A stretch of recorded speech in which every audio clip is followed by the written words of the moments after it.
কাশ্মীরের পেহেলগাম ঘটনার পর পাকিস্তানের সব ধরনের যে ইউটিউব চ্যানেল সেগুলো ভারতে নিষিদ্ধ করা হয়েছে। অদ্ভুত ব্যাপার যে এখানে শোয়েব আক্তারের মতন যারা পতিতযশা ক্রিকেটার, যারা খেলাধুলা নিয়ে রিভিউ করেন, তাদের ইউটিউব চ্যানেল পর্যন্ত এখন ভারতে নিষিদ্ধ। গণহারে সব ইউটিউব চ্যানেল বন্ধ করেছে। ভারত বলছে যে তারা ওই কাশ্মীর ইস্যুকে কেন্দ্র করে অপপ্রচার চালাচ্ছে। কিন্তু এগুলি শোয়েব আক্তার বা আরও যেই খেলোয়াড় যারা আছে তাদের চ্যানেলগুলো কি রাজনৈতিক চ্যানেল? তারা তো খেলাধুলা নিয়ে পর্যালোচনা করে, কিন্তু ভারতে নিষিদ্ধ করা হয়েছে।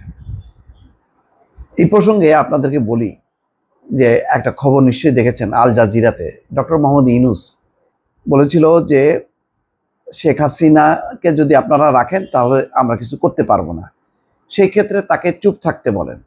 তার উত্তরে নরেন্দ্র মোদী বলেছিলেন যে ভারতের সামাজিক যোগাযোগ মাধ্যম অবাধ এবং অবারিত, এটা বন্ধ করার ক্ষমতা তার নেই। ভারতীয়রা সবাই এই সামাজিক যোগাযোগ মাধ্যম ব্যবহার করে, এটা বন্ধ করা যাবে না। সামাজিক যোগাযোগ মাধ্যমের একটা উপাদান হচ্ছে ইউটিউব চ্যানেল, ফেসবুক।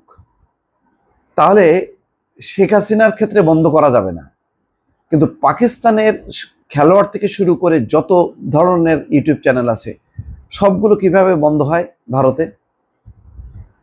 তাহলে নরেন্দ্র মোদী যে সত্য বলেননি, একেবারে মিথ্যা বলে ডক্টর মোহাম্মদ ইউনূসকে চাপা দিয়েছেন বা ধামা চাপা দিয়েছেন ঘটনাটা। তার যেহেতু শেখ হাসিনাকে নিয়ে খেলছেন নরেন্দ্র মোদী, সেটা ঠিক আছে। আর যেহেতু একটা ইস্যু পাইছে, পেহেলগাম ইস্যু, সেই ইস্যুতে সমস্ত দায়িত্ব চাপাও। এখন ইউটিউব চ্যানেল আপনারা জানেন যে পাকিস্তান এবং ভারতের যারা স্টার তারকা, দুই দেশের ভাষার একটা সামঞ্জস্য আছে, ফলে ভারতীয় ইউটিউব চ্যানেল যেমন পাকিস্তানে খুবই জনপ্রিয়, পাকিস্তানের অনেক ইউটিউব চ্যানেল আবার ভারতীয়রা পছন্দ করে, তারা দেখে। কারণ এখানেও দেখেন গলা চিপে ধরছে পাকিস্তানি ইউটিউব চ্যানেলগুলোর। এখানে যে খবর আসছে তাতে বলা হচ্ছে পাকিস্তানের বেশ কয়েকজন সাবেক ক্রিকেটারের ইউটিউব অ্যাকাউন্ট ভারতে বন্ধ করে দেওয়া হয়েছে বলে মনে করা হচ্ছে, যাদের মধ্যে শোয়েব আক্তারও আছে। আজ এনডিটিভি, ইকোনমিক টাইমস, জি নিউজ সহ একাধিক ভারতীয় সংবাদ মাধ্যমের খবরে কথা বলা হয়েছে। দীর্ঘদিন ধরে শোয়েব আক্তার 100 MPH নামে নিজের ইউটিউব চ্যানেলে ক্রিকেট বিষয়ক আলোচনা করে আসছেন শোয়েব। তার 38 লাখের মতো অনুসারী, যাদের মধ্যে অনেক ভারতীয় আছে। 38 লাখ অনুসারী, চিন্তা করেন। তবে 28 এপ্রিল সোমবার সকাল থেকে ভারতের শোয়েব আক্তারের ইউটিউব চ্যানেলটি আর দেখা যাচ্ছে না। সামাজিক যোগাযোগ মাধ্যমে এক্সে অনেক ভারতীয় এই কথা জানিয়েছেন। অনেকেই শোয়েবের ইউটিউব চ্যানেলে যে দেখতে পাচ্ছেন না তার স্ক্রিনশট নিয়ে পোস্ট করেছেন। 22 এপ্রিল জম্মু এবং কাশ্মীরে পেহেলগামে সন্ত্রাসী হামলার পর ভারতের স্বরাষ্ট্র মন্ত্রণালয়ের সুপারিশে দেশটিতে সম্প্রতি কয়েকটি পাকিস্তানি ইউটিউব চ্যানেল নিষিদ্ধ করা হয়। ওই হামলায় 26 জনের মৃত্যু হয়, যাদের বেশিরভাগই ছিলেন পর্যটক।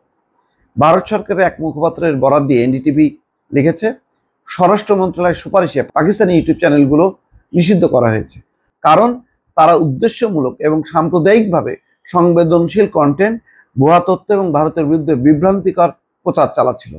তাই ক্রিকেটাররা যারা খেলা নিয়ে থাকে তারাও চালাচ্ছে। কি অদ্ভুত অভিযোগ! যে ইউটিউব চ্যানেলগুলো ভারতে নিশ্চিতভাবে বন্ধ করা হয়েছে সেগুলোর মধ্যে আছে Dawn News, Irshad Bhatti, Shama TV, ARY News, Bol News, Raftar, The Pakistan Reference, Geo News, Samaa Sports, GNN, উইজার cricket, Umar Cheema exclusive, Asma Shirazi, Munib Farooq, Suno News এবং রাজি নামা। যদিও শোয়েবের অ্যাকাউন্টটি ভারতের সরকারি নিষিদ্ধের তালিকা নেই, তবুও ভারত থেকে তার অনুসারীরা ওয়েবসাইট বা অ্যাপে অনুসন্ধান করেও চ্যানেলটি খুঁজে পাননি। তবে অ্যাকাউন্টটির পুরনো ভিডিওগুলো ইউটিউবে বিভিন্নভাবে দেখা যাচ্ছে। শুধু শোয়েবই নন, পাকিস্তানের সাবেক wicket keeper batsman Rashid Latif এবং ব্যাটসম্যান বাশিত আলীর ইউটিউব চ্যানেলও ভারত থেকে তার অনুসারীরা দেখতে পাচ্ছেন না। এগুলো ভুলক্রমে বন্ধ করা হয়েছে কিনা এমন কোনো ব্যাখ্যাও ভারত সরকারের পক্ষ থেকে দেওয়া হয়নি। তারা দেবে না, তারা দিতে বাধ্য না। একটা অজুহাতে তারা মানে পাকিস্তানের সমস্ত ইউটিউব চ্যানেল বন্ধ করছে, অথচ বাংলাদেশের বেলায় বলতেছে না, শেখ হাসিনাকে চুপ করানো যাবে না, কেননা ভারতের সামাজিক যোগাযোগ মাধ্যম সবাই ব্যবহার করে। তাহলে কি দাঁড়াচ্ছে দেখেন, স্ববিরোধিতা কেমন। ভালো থাকবেন, আল্লাহ হাফেজ।